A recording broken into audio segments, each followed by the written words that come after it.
And then Geoff, you know, I think when this property started moving forward toward Hollywood at different points, we heard a lot of different ways that the movie might have ended up, talking about some of the past projects. And then, as far as you're involved, tell me, how did you feel when you heard about some of the other ideas, like Green Lantern as a comedy, or maybe some of the other things? Well, one of the very first, when I first worked for Richard Donner, one of the first things we talked about was Green Lantern, and that was about 10 years ago, and somebody, one of the executives who's no longer there said, "Can we do the movie without the ring?" And right then I thought, there's never going to be a Green Lantern movie. So 10 years later, to see it evolve and, you know, maybe misinterpreted as a comedy at one point, and to get to hear and see someone like Martin Campbell and the cast here tackle Green Lantern with the respect and the power, it's a dream come true. That's fantastic. And then Ryan, tell us a little bit about the shoot. You guys have been in New Orleans. I know it's kind of sticky hot. Yeah. Yesterday's weather report was actual fire.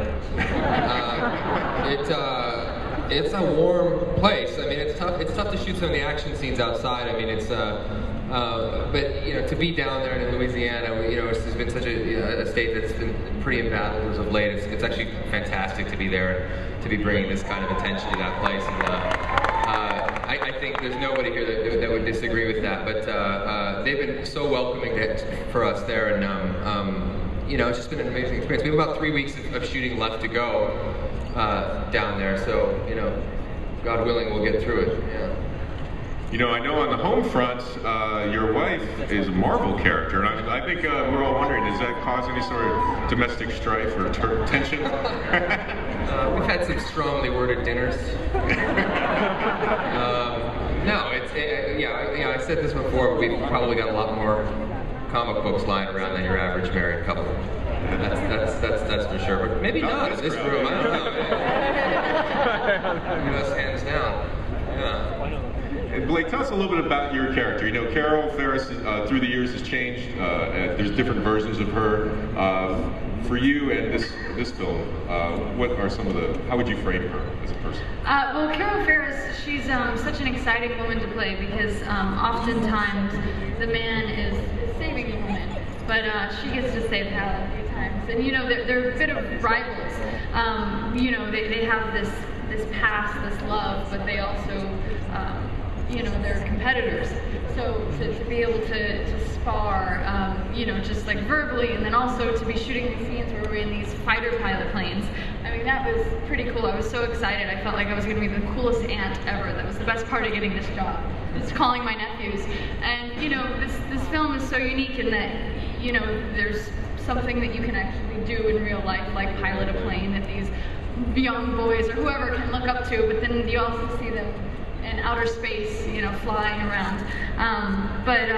You know, it's just been a wonderful project to be a part of, and to be able to be a strong woman who then becomes a villain later. I can't wait to kick his butt. Fantastic. And Peter, you know, Hector Hammond isn't pure evil in this film. He's a guy that is pulled down a particular path by what happens to him. That probably makes him more interesting for you as an actor.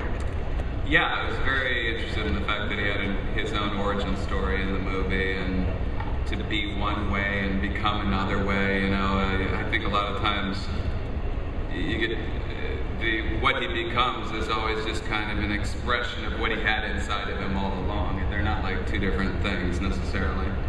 But I don't know, I remember telling Martin quite early on that I felt like he was the kind of kid that licked the battery or went up onto the roof with a coat hanger during a thunderstorm, stuff like that, you know, just to see what stuff felt like and looked like. And that was always kind of the most important thing to me as a biologist, and particularly interested in like extremophiles, animals that live at the bottom of the ocean in the Mariana Gulch, or even just penguins. Is a way of understanding what might exist elsewhere, and of course he gets his opportunity to see up close in the movie. You know, we're going to take some questions from the audience in a second, and I'd like to remind you all, please make sure your questions end in a question mark. No proposals, no pitches, no threats. You know, hey, how you doing? We'll go ahead. I didn't realize it was there. Okay, go ahead. Hello, C.T. McLean here. My question is to Peter Sarsgaard. What got you hooked to this project and to the character that you're playing? What got me hooked? Well, I came in one day and talked to Martin, and Martin told me what the story was, and quite smartly told me the story through the eyes of my character, you know. It's a great way to first see something. And, you know, it just felt like an amazing arc, a great journey for a character to start out one way and end another way, and that's all you really ever want. Hey, how you doing? How's it going? Yeah, I think the Green Lantern Corps is such a large cast of characters, and they're all so fantastic. How did you pick the focus for the film? What characters to feature for the story? Greg, Martin? Somebody? I mean, it's, you know, the characters they really focused on, Kilowog, Tomar Ray, Sinestro, those characters make sense in the history of Hal Jordan, Kilowog being his drill sergeant, Sinestro's mentor, Tomar Ray, his spiritual guide. And then beyond that, it was really up to the production team picking the characters like Stell and Green Man and Biz that they thought were cool. And they're all cool, so we're all cool. The Green Lantern from Sector 79210. Brightest day to you all. For Geoff Johns, could this be the beginning of a shared DC universe on film? Thank you. There's going to be a lot of DC projects coming up, but I can't talk about them here.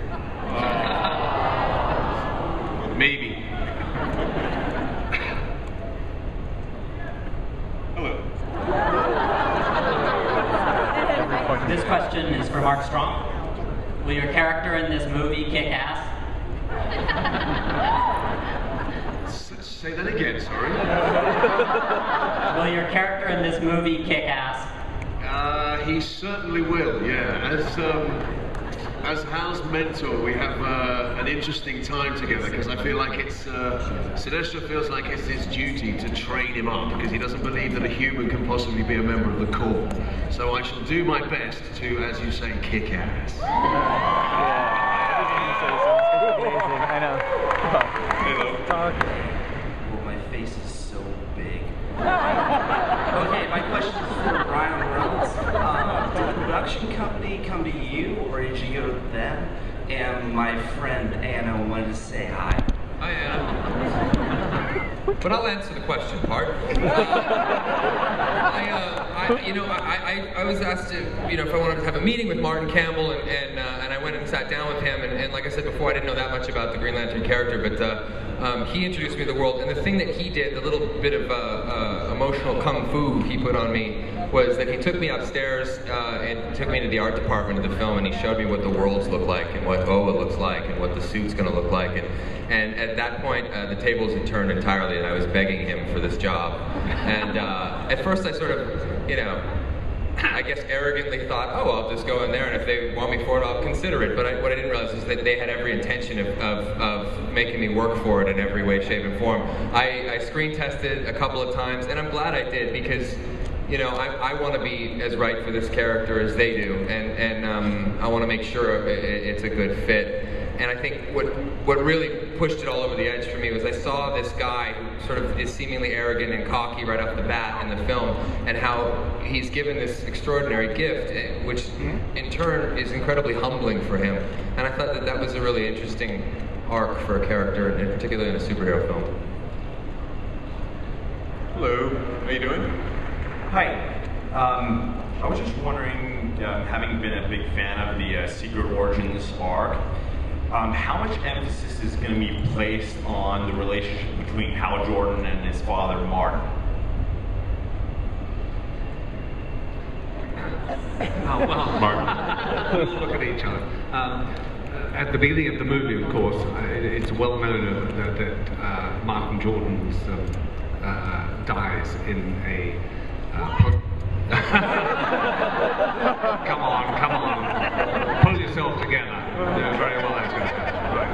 So he dies in a plane crash, and of course Hal is there when this happens and sees the event take place, and it affects him very much, certainly for the rest of his life, and certainly through the arc of this particular story, and it plays into his fear, which of course he has to overcome finally at the end of the movie when he becomes a fully fledged Green Lantern.